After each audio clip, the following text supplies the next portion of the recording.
Having reviewed thousands of files at the SRA, I can tell you this. The issue is rarely missing documents.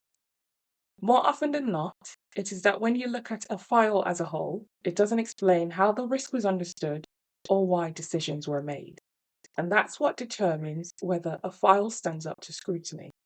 Hello and welcome to this episode of the AML Clinic podcast.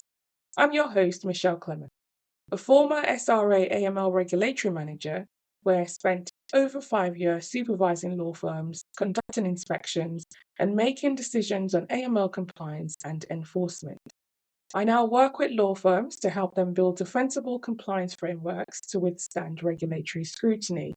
This is episode 2 of a 3-part series on how the SRA really thinks, from assessing seriousness to reviewing your files in practice.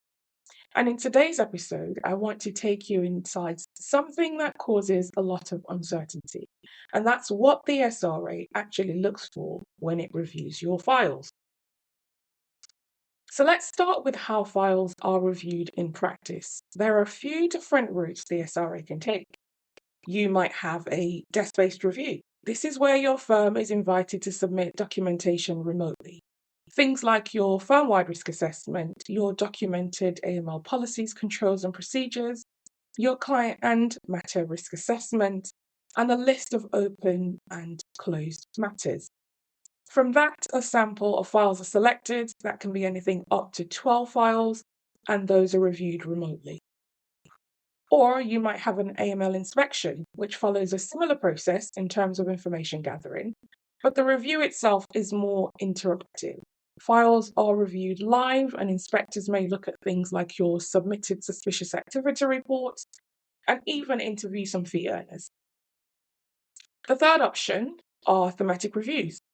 These are focused on particular areas of risk across multiple firms. And these are usually less intrusive, but still very telling in terms of what the SRA is interested in. And then at the most serious end, there are investigations. These are typically triggered by a concern, a report, or where a potential breach has been suspected or identified. Again, these can be remote or on-site, and they go much deeper. So what's important to understand is that files that are reviewed are not selected at random. They are structured, they are targeted, and designed to test how risk is being managed in practice. So what does the SRA actually look for in files? So once the files are in front of them, the assessment becomes much more nuanced. And this is where firms often misunderstand what's really being tested. I can tell you, the regulator is not simply checking whether the documents exist. It's asking an entirely different question. Does this file demonstrate that risk has been properly understood and managed? So the focus shifts to things like, does the risk assessment make sense in the context of the firm-wide risk assessment, the parties involved, and the transaction itself? Was the level of due diligence proportionate to the risks that were identified? Does the transaction itself make commercial sense given the circumstances? Were issues recognized and escalated appropriately where required? And crucially, did the person making decisions on the file actually understand why they made those decisions? And then it all comes together in one overarching question. Do the documents on the file form a clear, coherent, and credible narrative? Because ultimately, what the SRA is assessing is not whether a form has been completed, but whether the file shows thinking, judgment, risk-based, and defensible decision-making. Now, when you start looking at files through that lens, not just what's there, but what it says about how risk is being managed, certain patterns come up again and again. And these are the issues that tend to cause the most difficulties for firms in my experience. There are some of the common problems I've seen and continue to see. First is timing. Customer due diligence and risk assessments completed too late, sometimes after substantive work has already started. A common example in Multi-jurisdictional firms, for example, might be where a UK lawyer becomes involved in a matter led by an overseas office. Work begins as an extension of that instruction, but UK level CDD and a matter risk assessment haven't been completed. In some cases, firms don't even trigger AML processes until a certain amount of time has been billed. Now, from a regulatory perspective, that's a clear gap because risk is not being assessed at the point it should be. The second issue is in relation to generic assessments. So these are risk assessments that can apply to almost any client or matter with very little specificity. This is where files start to look like a tick box exercise rather than a genuine attempt to understand the risk. And when every client looks low risk on paper, it raises the obvious question: is risk really being assessed at all? Then there are decisions that aren't even evidenced. The outcome is recorded, but the reasoning isn't.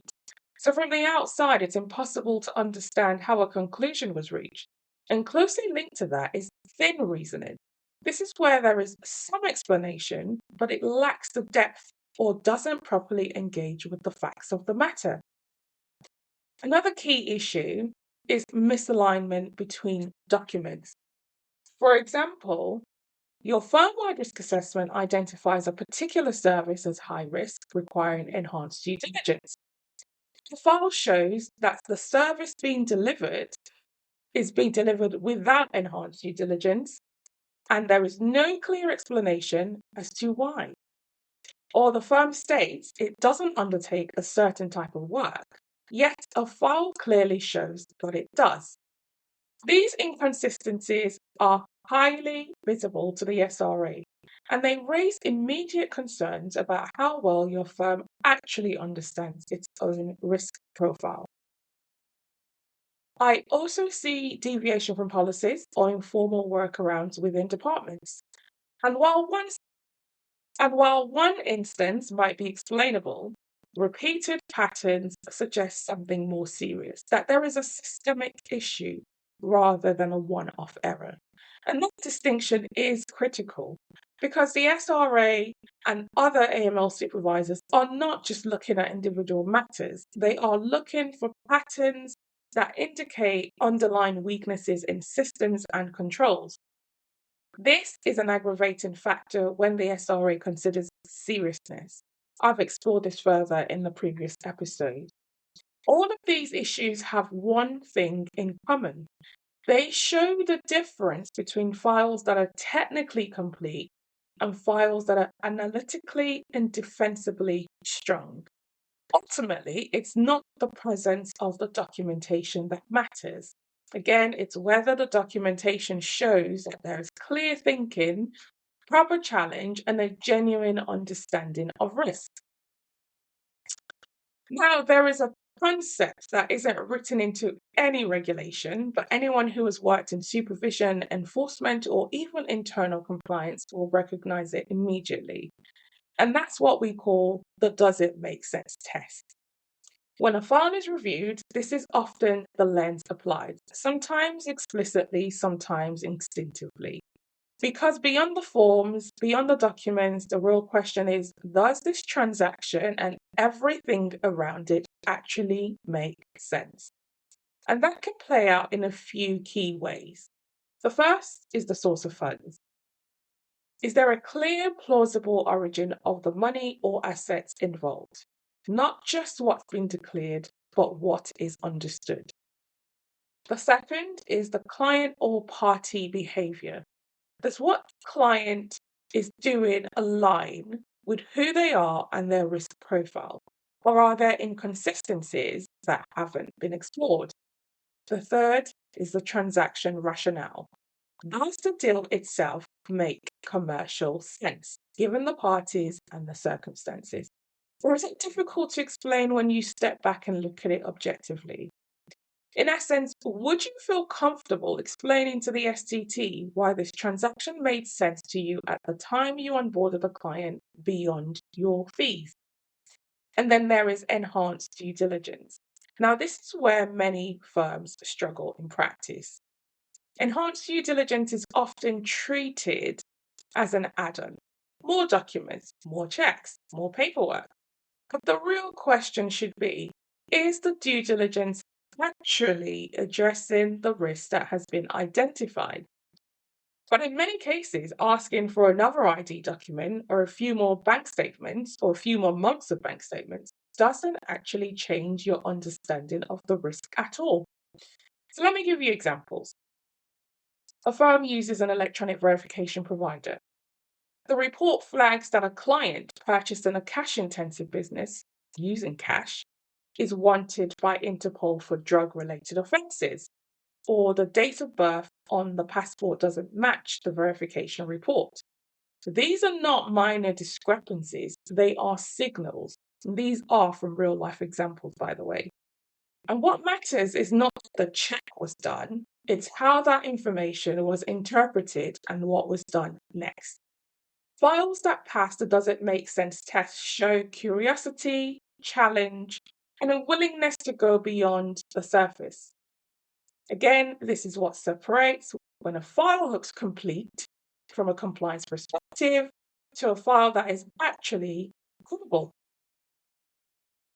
Now, that brings me to the final point, and really the thread that runs through everything that we've discussed today. And that's the difference between process and judgment.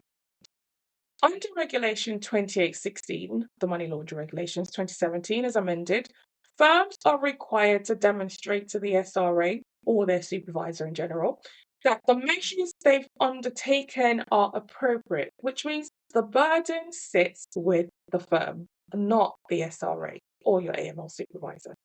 So it's not enough to say we followed the process. You need to be able to show that you understood the risk and that is why you acted in the way you did. And this is where many files fall down. They are technically correct, technically complete, but analytically weak. So when you look at files as a whole, you want it to show clear reasoning, meaningful challenge, evidence of professional judgment. So the distinction is this. Process is about following steps, completing forms, applying standard requirements. Judgment, on the other hand, is about interpreting information, recognizing when something doesn't quite fit, challenging assumptions, and documenting decisions in a way that stands up to scrutiny. And that is ultimately what the SRA is assessing, not whether you've done something, but whether you've done it for the right reasons. Did you do enough, and can you evidence why? So in closing, when you step back and look at your files, don't just ask, is everything there? Ask, if someone unfamiliar with this matter picked this up, would they understand why we did this, what we did, and why? Because strong AML files don't just record activity, they tell a clear story. How risk was identified, how it was assessed, and how decisions were made. And that's what makes your position defensible under scrutiny. If you found this episode useful, consider sharing it with colleagues, particularly those who work in the world of nuanced risk and razor-thin judgment calls. And if there's a topic that you would like me to cover in the future, I would love to hear from you. Thanks for listening to the AML Clinic podcast. Until next time, stay informed and stay compliant.